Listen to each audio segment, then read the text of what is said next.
Class 12 के प्रिय विद्यार्थियों, आज हम आपकी प्रोज के second chapter the lost spring का Hindi explanation word by word देखेंगे।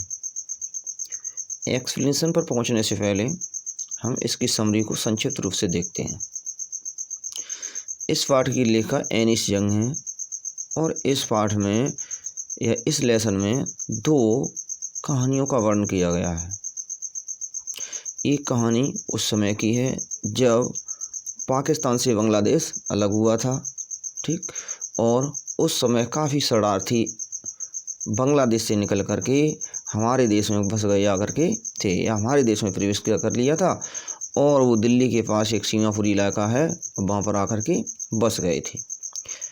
पहली कहानी में उन्हीं शरणार्थियों के बच्चों की कहानी का वर्णन है जिनकी दयनीय दशा का वर्णन किया गया है और दिखाया गया है कि उस समय उन शरणार्थियों की स्थिति कैसी थी। जो बच्चे शरणार्थियों के थे वह सुबह से शाम तक सड़कों पर कूड़े करकट बीनते रहते थे और उसी में अपने आजीविका की तलाश करते थे। और जो दूसरी कहानी है उसमें हमारे फिरोजाबाद की, जो यूपी का फिरोजाबाद ज़िला है, उसमें चूड़ियाँ बनाने वाले परिवारों की दयनीय दशा का वर्णन किया गया है। ठीक, उन परिवारों में एक मुकेश नाम का लड़का है जो एक ड्राइवर बनना चाहता है, अर्थात कार ड्राइवर बनना चाहता है। इसलिए वह अपने जो पैतृक व्यवसाय है बैंगल मेकिंग, मतलब चूड़ी बनाने का, उसे त्याग देता है, अर्थात उसमें जाने की इच्छा नहीं करता है और एक कार मैकेनिक बनने की कोशिश करता है और डिसाइड करता है कि वह भविष्य में कार मैकेनिक ही बनेगा। तो इन दोनों की कहानियों का इसमें बखूबी वर्णन किया गया है। ठीक, तो सबसे पहले हम ये पहली कहानी जो सीमापुरी में हमारे देश में आकर के जो बांग्लादेश के शरणार्थी बस गए थे उनका वर्ड बाय वर्ड एक्सप्लेनेशन देखते हैं। ठीक, अब उस एक्सप्लेनेशन पर पहुंचने से पहले जो भी विद्यार्थी इस चैनल पर पहली बार विजिट कर रहे हैं वो इस वीडियो को लाइक कर दें, शेयर कर दें और अपने सभी मित्रों में शेयर कर दें और चैनल को सब्सक्राइब ज़रूर कर लें, क्योंकि मैंने टारगेट बनाया है कि आपकी संपूर्ण इंग्लिश, चाहे प्रोज, पोएट्री और शॉर्ट स्टोरी, संपूर्ण इंग्लिश विद ग्रामर के इसी चैनल पर आपको परीक्षा से पहले कंप्लीट करा दी जाएगी। ठीक, धन्यवाद। चलते हैं पहले पैराग्राफ पर।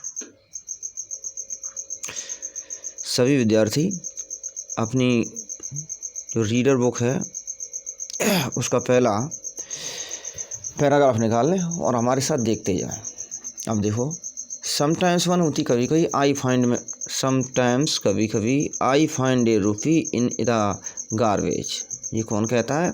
वही कहता है छोटू, जो बांग्लादेश से शरणार्थी हमारे देश में आ गए थे उन्हीं के बच्चे हैं जो कूड़ा सुबह से शाम तक कूड़ा करकट बीनते हैं।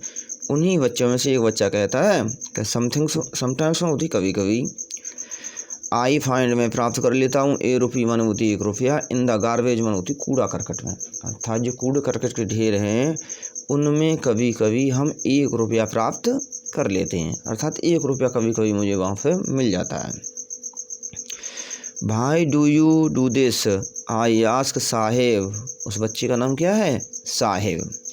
भाई माने क्यों, डू माने करते हो, यू मत तुम, डू माने करना, दिस मन होती यह, तुम यह क्यों करते हो। आई आस्क साहब, मैंने साहब से पूछा। अब लेखिका जो एनिस यंग हैं वह साहब से मिलती हैं और साहब से कहती हैं तुम ऐसा क्यों करते हो। अब देखिए, ह्यूमन जिससे I encounter every morning scrounging for the gold in the garbage dumps of my neighbourhood. जो लिखा है एनिस यंग वह कहती हैं कि मैंने उससे पूछा, जिससे ह्यूमन जिससे आई मन मेरा इनकाउंटर में होती सामना होता था, एवरी मॉर्निंग मन होती प्रत्येक सुबह, स्क्रॉन्गिंग फॉर गोल्ड, जो स्क्रॉन्गिंग होती तलाश करता था, गोल्ड मन वैसे सोना होता है, यहाँ लगाएंगे धन का, जो धन की तलाश करता था। इन द गार्बेज मन होती है कूड़े करकट के ढेर में, गार्बेज डंपर होती कूड़े करकट ढेर में, ऑफ माई नेबरहुड में होती मेरे पड़ोस के। अर्थात जहाँ लेखिका का घर बना हुआ था उसी के पास में एक कूड़ा करकट का ढेर था। अर्थात आपने महसूस किया होगा, या जो बच्चे शहर में थोड़े समय के लिए गए हैं या शहर के बच्चे वो तो जानते ही होंगे कि जो पूरे शहर का कूड़ा एक दो स्थान चिन्हित कर दिए जाते हैं, वहीं पर इकट्ठे होते हैं और जो सफाई कर्मी हैं वहीं पर पूरे शहर का कूड़ा इकट्ठा कर देते हैं। तो लेखिका का घर भी कहाँ पर है, उसी कूड़े के ढेर के पास में लेखिका का घर था। तो ये बच्चे जाते थे और वहीं से रोज़ कूड़ा बीनते थे, उसी में से कूड़े में से धन की तलाश करते थे। इसलिए लेखिका का उन बच्चों से रोज़ सामना हो जाता था। आगे देखो, Sahib left his home long ago. Sahib मतलब उस बच्चे का नाम है, साहिब माने साहिब ने, लेफ्ट माने छोड़ दिया था, हिज होम माने अपना घर, लॉन्ग एगो माने होती बहुत समय पहले। साहिब ने अपने घर को बहुत समय पहले ही छोड़ दिया था। सेट जो स्थित था, एमएस्ट माने होती के बीच में, the green field of Dhaka जो ढाका के हरे भरे मैदानों के बीच में स्थित था। अर्थात साहिब का घर कहाँ था, ढाका के हरे भरे मैदानों के बीच में स्थित था। सभी स्टूडेंट्स जानते होंगे ढाका किसकी राजधानी है, बांग्लादेश की। His home is not even a distance memory. His home माने उसका घर, इज माने नॉट माने भी, नॉट माने नहीं, इवन माने भी, ए डिस्टेंस मेमोरी माने होती दूर की यादगार में। अब जो उसका घर है उसकी दूर की यादगार में भी नहीं है, अर्थात अब वह अपने घर के बारे में बिल्कुल भूल गया है। There were many storms. There माने वहाँ, वर माने थे, मैनी माने कई, स्टॉर्म्स माने होती तूफान। वहाँ पर कई तूफान आए। That swept away their fields and homes. देखो, दैट माने जो, स्वेप्ट अवे माने होती उड़ा ले गए, देयर माने उसके, फील्ड्स माने होती मैदानों को, एंड होम्स माने होती है घरों को। मतलब वहाँ पर कई तूफान आए जो उसके खेतों को और उसके घरों को उड़ा ले गए। अब यहाँ पर ये शाब्दिक अर्थ तूफान से ये नहीं लगाएंगे कि तूफान आया, आंधी आई।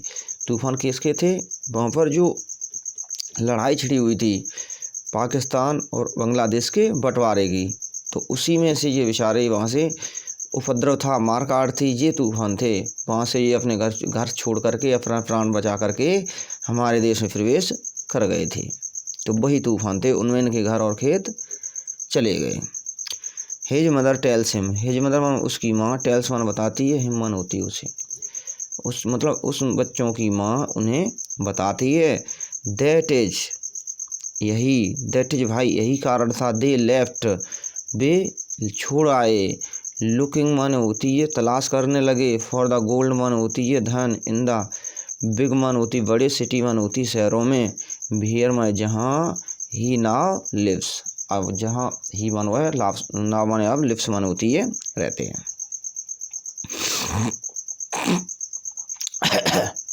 देखिए,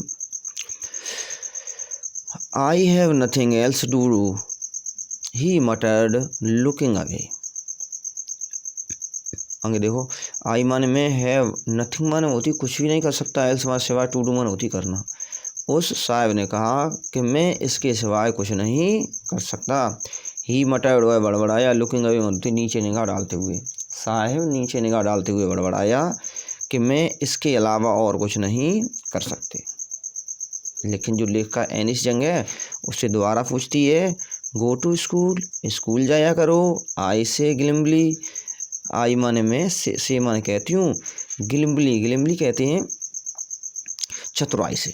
मैंने चतुराई से उसे पूछा कि स्कूल जाया करो। रियलाइजिंग माने होती महसूस किया, इमीडिएटली माने होती तुरंत ही, हाउ हॉलो कितनी खोखली थी, एड एडवाइस माने होती सलाह, मस्ट साउंड माने होती हमारी आवाज़। मतलब लेखिका ने उससे क्या कहा, चतुराई से लेखिका ने उससे कहा कि स्कूल क्यों नहीं जाती, स्कूल जाया करो। तो लेखिका तुरंत महसूस कर गई कि उसकी जो सलाह है वह कितनी खोखली है उस बच्चे के लिए।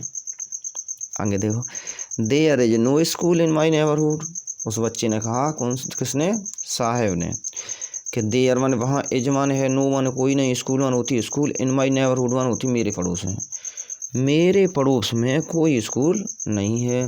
बहन दे बिल्ड वन, बहन माने जब, दे माने वे, बिल्ड माने बनवा देंगे, वन माने होती है अर्थात जब कोई व्यक्ति वहाँ पर एक स्कूल बनवा देगा, आई विल गो, तो मैं स्कूल जाऊँगा।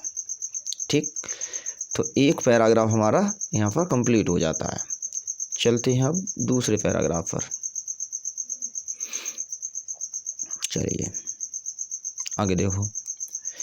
If I start A school, if मन यदि आई मन में स्टार्टेड मन होती प्रारंभ कर दूँ, ए स्कूल मन होती एक स्कूल, विल यू कम क्या तुम आओगे, आई आस्क हाफ जोकिंग, आई मन मैंने आस्क मन पूछा, हाफ मन होती आधी, जोकिंग मन होती मजाक में। अर्थात लेखिका ने हल्की मजाक में कहा, क्या मैं एक स्कूल बनवा दें या मैं स्कूल बनवा लूँ तो तुम क्या पढ़ने आओगे। यस ही सेड, उसने कहा हाँ, स्माइलिंग ब्रॉडली, जोर से मुस्कुराते हुए या पूरी तरह मुस्कुराते हुए उसने कहा हाँ मैं पढ़ने आऊँगा। आगे देखिए। A few days later, a few मन होती कुछ, डेज मन होती दिन, लेटर मन होती बाद में, कुछ दिनों के बाद में। I see him running to up me, I मन में, सी मन देखा, हिम मन उसे, running to up me, running मन होती दौड़ते हुए, अप टू मी मन होती मेरे पास। ठीक, कुछ दिनों के बाद मैंने उसे देखा कि वह दौड़ता हुआ मेरे पास आया। इज योर स्कूल रेडी, और उसने क्या कहा, इज मन क्या, योर स्कूल मन होती हमारा स्कूल, रेडी मन होती तैयार है, क्या आपका स्कूल बन करके तैयार हो गया है। अब देखिए लेखक क्या कहती है, आई टेक्स, देखो, it takes longer to build a school, I say embarrassed at having made a promise that was not meant. देखो लेखक ने क्या कहा, इट मन ऐसी है, टेक्स मन लेता है, लॉन्गर मन होती लंबा, टू बिल्ड मन होती बनने में, ए स्कूल मन होती एक स्कूल को बनने में काफ़ी बड़ा समय लगता है या काफ़ी लंबा समय लगता है। आई से मैंने कहा, एम्ब्रेस्ड एट हैविंग, एम्ब्रेस्ड मन होती है पछतावा हो रहा था, eight having made a promise, promise मन होती वादा करना, मतलब दैट वाज नॉट मीट, जिसका उसके लिए कोई मतलब नहीं था। अर्थात उसने, जो लेखिका ने उस बच्चे से वादा कर दिया था, उस पर वह महसूस कर रही थी कि उसने ऐसा वादा क्यों कर दिया जिसका उसके लिए कोई मतलब नहीं है। But promise like mine abound a very every corner of his, देखो हिज ब्लीक वर्ड, देखो प्रॉमिस मन होती जो वादा था, लाइक मन समान, माइन मन होती मेरी, वह वाला मेरे लिए उसी प्रकार से था जैसे अनाउंस्ड मन होती मैंने जो घोषणा कर दी थी, इन एवरी मन होती प्रत्येक, कॉर्नर मन होती कोने में, ऑफ हिज ब्लिंक वर्ड, उसके संसार में, अर्थात उसके घरों के कोने में जो व्यर्थ की वस्तु पड़ी होती है उसी के अनुसार, ठीक है, या कठोर या रूखी सूखी जैसे कोई खराब चीज़ कोने में पड़ी है तो उसका कोई मतलब नहीं था, उसी प्रकार जो लेखिका ने उससे वादा कर दिया था कि हम स्कूल बनवा देंगे, क्या तुम स्कूल में आओगे, तो उसी प्रकार उसका जो स्कूल बनवाने का क्या था वादा, उसी प्रकार से था कि व्यर्थ की पड़ी हुई वस्तु के समान, जिसका लेखिका के लिए कोई मतलब नहीं था। चलते हैं, 2 पैराग्राफ कंप्लीट, तीसरे पैराग्राफ पर चलते हैं। चलो,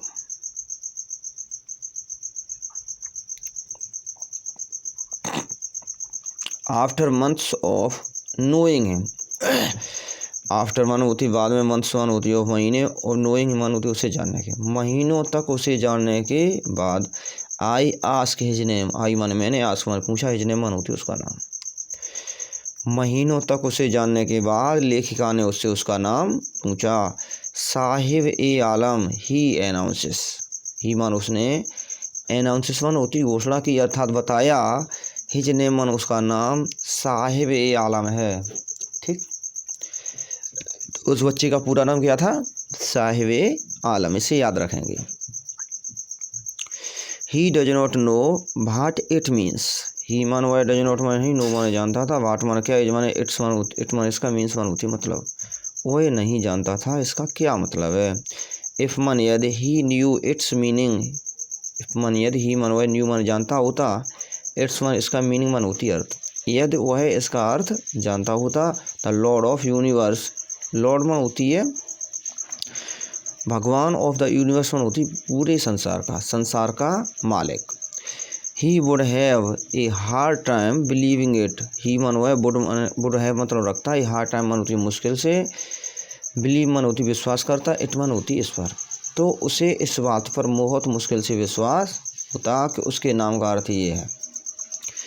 देखो अनअवेयर मन होती अनजान था, भाट हिज नेम रिप्रेजेंट्स, बिल्कुल अनजान था, भाट मन होती जो कुछ, हिज नेम मन उसका नाम, रिप्रेजेंट्स मन होती प्रस्तुत करता था, अर्थात उसका जो नाम है, जो अर्थ प्रकट करता है, उसके लिए वह बिल्कुल कैसा था, अनजान था। आगे देखो he roams the street with his friends, an army of barefoot boys who appear like a morning birds and disappearing at noon। देखिए ही मन है, रोम्स मन होती भटकता था, द स्ट्रीट्स मन होती गलियों में, वह गलियों में भटकता था, विद हिज फ्रेंड्स मन होती अपने मित्रों के साथ, वह अपने मित्रों के साथ गलियों में भटकता था। एन आर्मी एक समूह इकट्ठा कर लिया था, और बेयरफुट बॉय मन होती नंगे पैरों वाले लड़कों का, मतलब नंगे पैरों वाले लड़कों के एक समूह के साथ वह गलियों में भटकता था।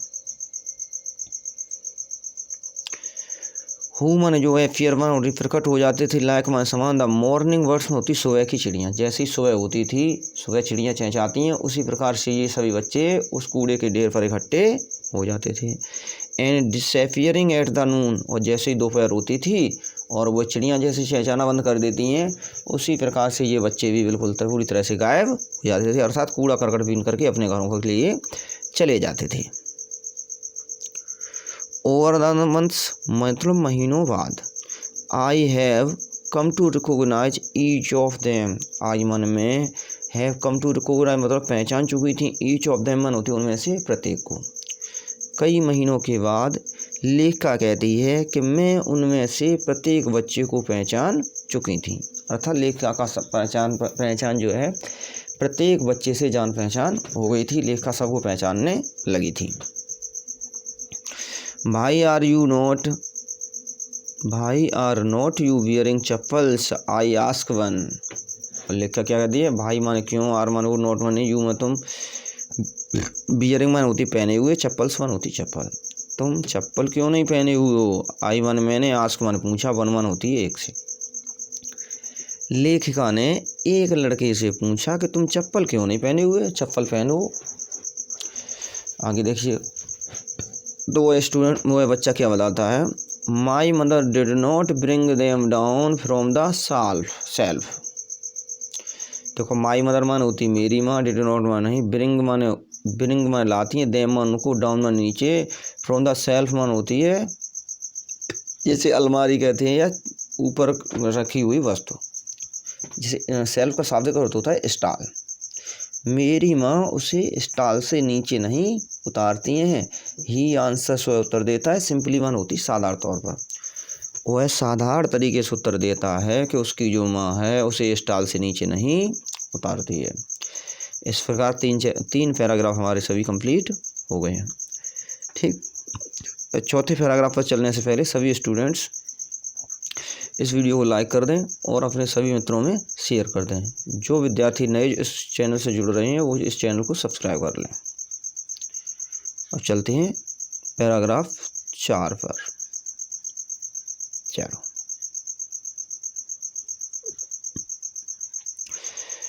पैराग्राफ 4 पर हम आ चुके हैं,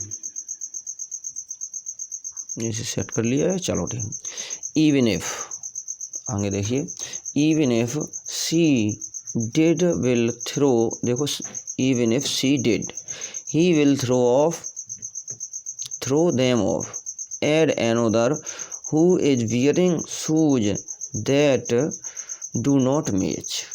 देखो इवन इफ मन होती मानो कि सी मानो है डिड उतार दें, मतलब मानो कि वह चप्पलें स्टॉल से उतार भी दें।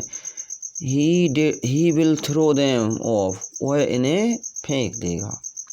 एड मान होती जारी रखी बात, एनोदर मान होती दूसरे, हु मान जो, इज वियरिंग मान होती पहने हुए था, शूज मान होती जूते, दैट मान जो, डू नॉट मैच एक दूसरे से मेल नहीं खा रहे थे, अर्थात बेरंग जूते पहने हुए था, मतलब एक पैर में दूसरा, दूसरे पैर में दूसरा, अलग अलग तरीके के जूते पहने हुए था। उसने कहा कि यदि इसकी माँ जूते स्टॉल से या चप्पल स्टॉल से उतार भी दें तो भी ये नहीं पहनेगा और इन्हें फेंक देगा।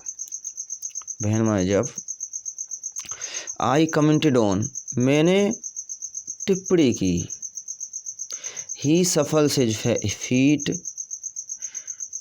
And says nothing. ठीक, अब लेखिका कहती है कि बहन में जब आई कमेंटेड ऑन इट, मैंने जब इस बात पर टिप्पणी की, तो ही मन वह सफल्स मन होती घसीटने लगा, हिज फीट मन अपने पैर, एंड सेज माने कहा, नथिंग मन होती कुछ भी नहीं। तो वह बच्चा भी पैर क्यों मारने लगा, जमीन पर पैर घसीटने लगा और नीचे उसने निगाह डाल ली और कुछ नहीं कहा। आई वॉन्ट शूज, उसने कहा कि मैं भी जूते चाहता हूँ। सेज ए थर्ड बॉय, तीसरे लड़के ने कहा कि मैं भी जूते चाहता हूँ। Who has never owned a pair of his life all his life.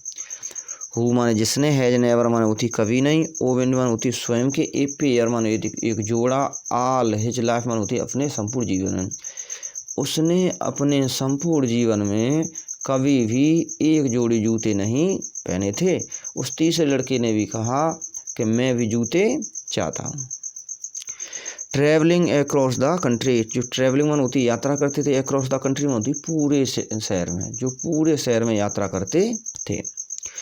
I have seen children walking barefoot, I मन मैंने, हैव सीन मन देखा, चिल्ड्रन होती बच्चों को, वॉकिंग मन होती टहलते हुए, बेयर फुट मन होती नंगी, मतलब मैंने बच्चों को नंगे पैरों टहलते हुए देखा।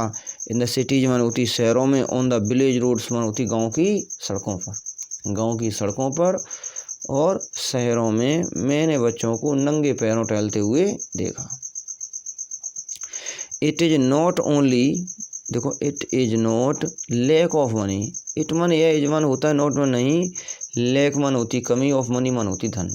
यह केवल एक धन की कमी का कारण नहीं है, बट माई लेकिन a tradition to stay barefoot, लेकिन बट माई लेकिन ए ट्रेडिशन मन होती एक परंपरा हो गई, टू स्टे माने रहे ना, बेयर फुट मन होती नंगे पैरों, लेकिन नंगे पैर रहने की एक यह क्या हो गई है, एक परंपरा हो गई है। इज वन एक्सप्लेनेशन, यह एक स्पष्टीकरण है। आई वंडर, मेरा विचार है, if this is only an excuse to explain away to perpetual state of poverty. देखो जहाँ तक मेरा विचार है, इफ मन यदि, दिस मन है, इज मन है, ओनली मन केवल, एन मन एक, एक्सक्यूज ऑफ एक्सप्लेन मतलब इसका एक स्पष्टीकरण हो, तो परफेक्चुअल स्टेट ऑफ पॉवर्टी, लेकिन यह एक गरीबी का दिखावा नहीं हो सकता, अर्थात इससे ये अनुमान नहीं लगाया जा सकता है कि ये पूरा देश गरीब है, मतलब ये क्या है, एक परंपरा है। आगे चलिए पैराग्राफ 5 पर। 4 पैराग्राफ इस तरह से हमारे समाप्त हो गए हैं। चलो देखते हैं। I remember a story of a man from Udupi. अब लेखिका कहती है एनिस यंग कि आई माने मुझे, रिमेंबर माने याद है, स्टोरी माने एक कहानी, ए मैन एक मनुष्य की, फ्रॉम उडीपी मन होती उडीपी, ये उडीपी एक स्थान है। वंस टोल्ड मी, जो मुझे बताई गई थी, मतलब लेखिका एनिस यंग कहती है मुझे एक मनुष्य की या एक व्यक्ति की कहानी याद है जो उडीपी के है, जो मुझे एक बार बताई गई थी। देखो एजमा जैसे ही, ए यंग बॉय ही, जब वह एक नवयुवक लड़का था, he would go to school, वह स्कूल जाया करता था। Past an old temple, old मतलब एक पुराने मंदिर के पास से होकर के, मतलब जब वह एक कैसा था लड़का था, तब वह कहाँ पर, एक मंदिर से होकर के स्कूल जाया करता था। Where his father was a priest, जहाँ पर एक क्या है, जहाँ वेयर में, जहाँ हिज फादर उसके पिता, वाज में थे, ए प्रिस्ट मन होती है पुजारी। पूरी बात समझिए पहले, जो लेखिका को एक कहानी बताई गई है उडीपी के एक मनुष्य की, तो उसमें बताया गया कि एक जो लड़का था, जब एक छोटा लड़का था वह स्कूल जाया करता था, तो वह मंदिर के पास से होकर के ही गुजरा करता था। उसी मंदिर में उसके पिता क्या थे, एक पुजारी थे। अब समझ में आएगा आपको पूरी तरह से। जैसे आई रिमेंबर, मुझे याद है, ये स्टोरी माने होती है एक कहानी, ए मैन माने एक मनुष्य की, फ्रॉम उडीपी माने होती है उडीपी के, वंस टोल्ड में, जो उसे एक बार बताई गई है। मतलब लेखिका को एक बार जब एक कहानी सुनाई गई जो उडीपी के एक मनुष्य की थी। एज में जैसे ही ए यंग बॉय, एक छोटा लड़का था, ही मन जो वुड गो टू स्कूल, जो स्कूल जाया करता था, पास्ट एन ओल्ड टेम्पल, जो एक पुराने मंदिर से होकर के गुजरता था। वेयर हिज फादर, जहाँ उसके पिता बाजे प्रिस्टस एक पुजारी थे। ही वुड स्टॉप ब्रीफली, ही मन वह वुड स्टॉप मन होती रुक जाता था, ब्रीफली मन होती संक्षिप्त में थोड़े समय के लिए, एट द टेम्पल मन होती मंदिर में, वह मंदिर में थोड़े समय के लिए रुक जाता था। एंड प्रे माने होती प्रार्थना करता था, for a pair of shoes, for माने के लिए, ए पेयर मन होती एक जोड़ा, और शूज मन होती जूतों के, और एक जोड़ी जूतों के लिए प्रार्थना करता था। अर्थात देखिए वह इस बच्चा स्कूल कैसे जाता है, नंगे पैरों ही जाता था। 30 ईयर्स लेटर, 30 ईयर्स मन होती 30 वर्ष मन होती है, ईयर्स मन होती वर्ष, लेटर मन होती बात, 30 वर्षों के बाद, आई विजिटेड हिज टाउन, आई माने में, विजिटेड मान होती घूमने गई, हिज टाउन मान होती अपने कस्बे में। 30 वर्षों के बाद मैं अपने कस्बे में घूमने गया, एंड द टेम्पल, और उस मंदिर पर भी गया। Which was now drowned in an air of desolation, which मान जो बाद में था, नाउ माने अब, drowned in an air of desolation होती जो उजड़ चुका हो, अर्थात वीरान हो चुका हो। अर्थात वह जो मंदिर था अब वो कैसा था, अब वह उजड़ चुका था, अर्थात वीरान हो चुका था। इन द बैकवर्ड में, उसके पीछे के क्षेत्र में, बैकयार्ड में होती पीछे का क्षेत्र, उस मंदिर के पीछे के क्षेत्र में। देखिए ये बच्चों की तस्वीरें दिखाई गई हैं। इस तरह से ये गाँव कहाँ है, शहरों में, जो सीमापुरी का क्षेत्र था दिल्ली के पास का, उसमें इस तरह से अपनी पीठ पर बोरी रख करके, देखिए सुबह जाते थे और उस कूड़े के ढेर से धन की तलाश करते थे। अब देखिए हम भेयर माने जहाँ, लिव्ड भी देखो यहाँ, देखिए भेयर माने जहाँ, लिव्ड में रहता था न्यू प्रिस्टिस मन होती नया पुजारी। अब वह कैसा वीरान हो चुका था वो मंदिर, अब उस मंदिर में पहले एक नया पुजारी आ गया था। अब आप समझिए, पूरी बात समझिए, वीरान होने का मतलब ये नहीं है कि वह मंदिर समाप्त हो गया था, इसका मतलब ये है कि वहाँ पर जो पेड़ पौधे थे पुराने वह सब कट गए थे, ठीक है, उसके स्थान पर अब शहरीकरण आ गया था, अर्थात वहाँ पर परिवर्तन हो रहा था, इसे कहते हैं।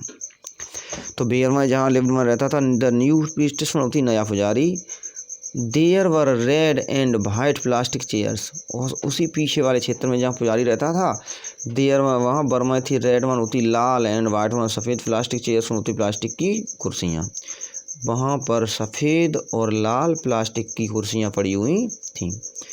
ए यंग बॉय मानो एक छोटा लड़का, ड्रेस्ड मन होती पहने हुए था, इन एक ग्रे यूनिफॉर्म होती एक सफ़ेद भूरे रंग की यूनिफॉर्म, एक छोटा सा लड़का एक भूरे रंग की यूनिफॉर्म को पहने हुए था। बियरिंग सॉक्स एंड शूज, और जो बियरिंग में होती पहने हुए था, सॉक्स एंड शूज में होती जूते और मोजे, जो जूते और मोजे भी पहने हुए था।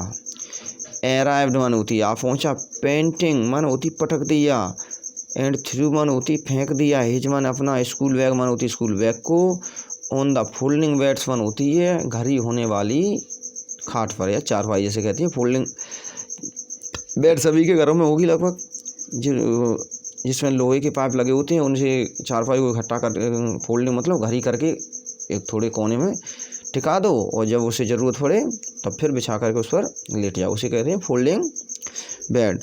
तो वही बच्चा स्कूल से आया जो सफ़ेद यूनिफॉर्म पहने हुए था, जूते मोजे पहने हुए था, उसने अपने बैग को कहाँ पटक दिया, उसी फोल्डिंग बेड पर पटक दिया। Looking at the boy, looking मन होती देख करके, एट द बॉय मन होती उस लड़के को, उस लड़के को देख करके। आई रिमेंबर्ड, मुझे याद आया। The prayer another boy, prayer मन होती प्रार्थना, द एनोदर बॉय मन होती दूसरे लड़के की। मतलब उस लड़के को देख करके उसे दूसरे लड़के की प्रार्थना को याद आया। Had made to the goddess, had क्या, मेड टू गॉडेस मान हुई लगभग देवी ने उसकी प्रार्थना सुन ली। बहन में जब he had finally got a pair of shoes, अंत में देवी ने उसकी प्रार्थना सुनी। बहन में जब ही मन उसने, हैड फाइनली मन होती अंत में, गॉट मन प्राप्त किया, ए पेयर ऑफ शूज मन होती एक जोड़ी जूते। जब उसने अंत में एक जोड़ी जूते प्राप्त कर लिए और उसने क्या किया, let me never lose them, let me never lose them, अब हम इन्हें कभी भी भविष्य में नहीं खोऊंगा। उस लड़के को जैसे जूते मिले तो उसने ये दृढ़ निश्चय किया कि अब हम इन जूतों को भविष्य में कभी भी नहीं खोएंगे। The goddess had granted his prayer, ठीक, क्योंकि गॉडेस मन होती देवी ने या देवताओं ने उसकी प्रार्थना को स्वीकार कर लिया था और उसे ये दिए थे। Young boy like the sons of priests, वह देखो यंग बॉय मन होती छोटा लड़का, लाइक मन समान, द सन मन होती पुत्र, और पीटस मन होती पुजारियों का, नाव मन अब, बोर मन होती पहने हुए, सूज मन होती है जूते। मतलब यह छोटा बच्चा भी उन्हीं पुजारियों के बच्चों के समान था जो अब जूते पहने हुए हैं। बट माई, लेकिन many other like the ragpickers in my neighbourhood remain shoeless, but my, लेकिन मैनी मन कई अदर मन होती दूसरे, लाइक मन समान, द रैक पीकर्स मन होती कूड़ा बीनने वालों के, इन माई नेबरहुड मन होती मेरे पड़ोस के, रिमेन वन बने रहते हैं, शूजलेस मन होती है जूतों के बिना या जूता बीन। आज भी काफ़ी बच्चे ऐसे हैं जो हमारे क्षेत्र में कूड़े बीनने वाले या हमारे पड़ोस में कूड़े बीनने वाले रैक पीकर्स हैं, उनके बच्चों के समान बिना जूतों के बने रहते हैं। ठीक, अब इस पार्ट में इतना ही, इससे आगे का हिंदी एक्सप्रेशन अगले पार्ट में देखेंगे। ठीक, सभी विद्यार्थी इसको एक बार देख लें, उसके बाद अगला नेक्स्ट क्लास में। ठीक, चलो ठीक।